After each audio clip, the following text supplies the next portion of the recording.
Bonjour à tous et bienvenue dans Masterpiece, l'émission qui parle de comics, livres, jeux vidéo ou films qu'il faut avoir vu, lu ou joué pour être un vrai collectionneur. Et aujourd'hui, on va parler de Batman Imposteur, fait par Mattson Tomlin et Andrea Sorrentino.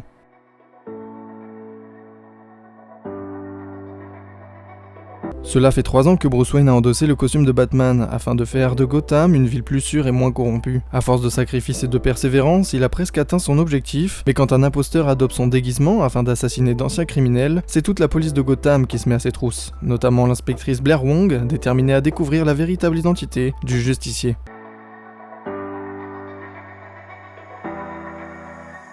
Je trouve ce Batman pas très beau, il n'y a pas de détails, parfois les émotions ne sont pas très explicites, ça ne fonctionne pas vraiment, mais cependant, certaines planches sont époustouflantes, et certaines sont très originales en termes de sens, exactement comme Joker Killer Smile, d'où le fait que ça soit la même dessinatrice, Andrea Sorrentino, et honnêtement, ça me fait plaisir de retrouver un sens secondaire dans le placement des cases et de leur forme.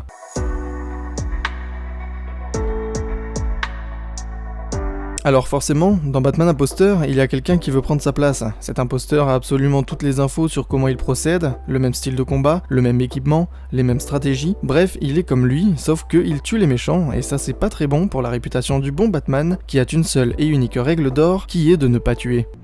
I killed those people. That's what I can be. No, you can't. You're not. I'm whatever Gotham needs me to be. Call it in.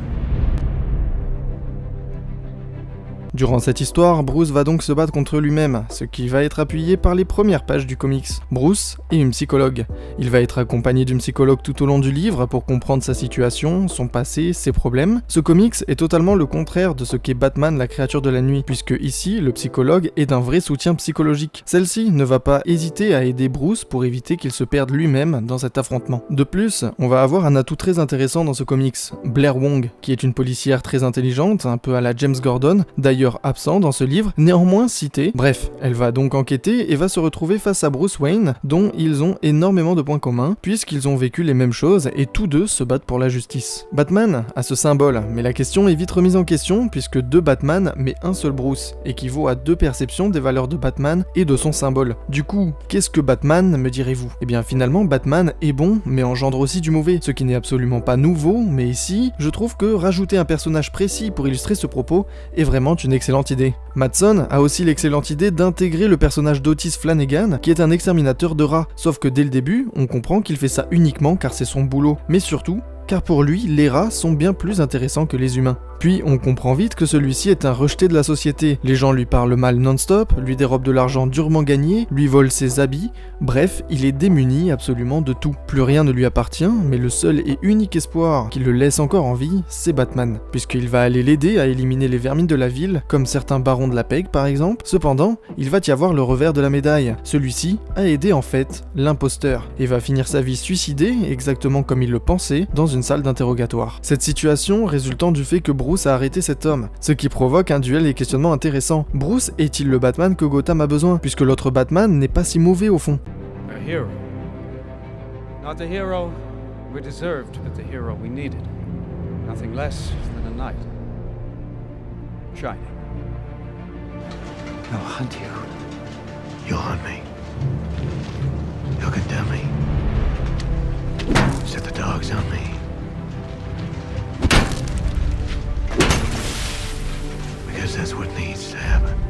Quel est le symbole de Batman pour les gens? L'espoir? Le désespoir? La vie? La mort? Eh bien, c'est tout le propos. Batman, c'est tout et son contraire. C'est exactement ce que dit la psychologue. Toute action a un égal opposé. Mis en lumière par la relation Bruce et Blair, ce sont les mêmes. Leur amour est un point de convergence, mais ils le sont totalement opposés, puisqu'ils n'ont pas la même vision. Ils vont donc devoir se faire face. Et c'est donc dans ce flou total que malheureusement Batman doit disparaître, ou du moins doit laisser les choses se faire d'elles-mêmes, puisque son image est ternie par le sang d'innocents, mais aussi de malfrats. Batman ne peut exister en tant que héros dans cette ville, et devra donc se retirer pour laisser les gens avec leurs propres idées, leurs propres choix, mais en essayant de les guider, sans les influencer.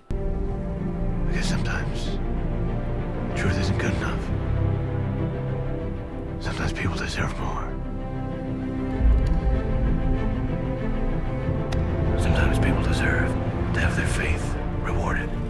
Alors, bien sûr que Batman est le reflet des valeurs de Bruce, mais qu'en est-il lorsque ces exactes mêmes valeurs ont le même visage, mais des conséquences différentes? Que deviennent-elles si elles sont démontrées différemment? Sont-elles les mêmes ou sont-elles opposées? C'est exactement là où entrent en jeu les dessins. En fait, la réponse, elle est très simple. Il faut faire confiance à l'homme qui est en dessous, à l'homme qui démontre ses valeurs. C'est pourquoi Bruce et l'imposteur sont à visage découvert dans leur dernier combat et que celui-ci meurt. Les valeurs sont les mêmes, mais l'homme est différent.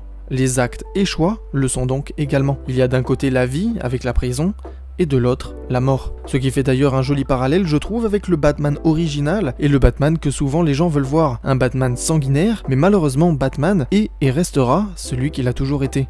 Ce qui est plus ou moins le propos de The Dark Knight. He's a silent guardian, a watchful protector, a dark knight.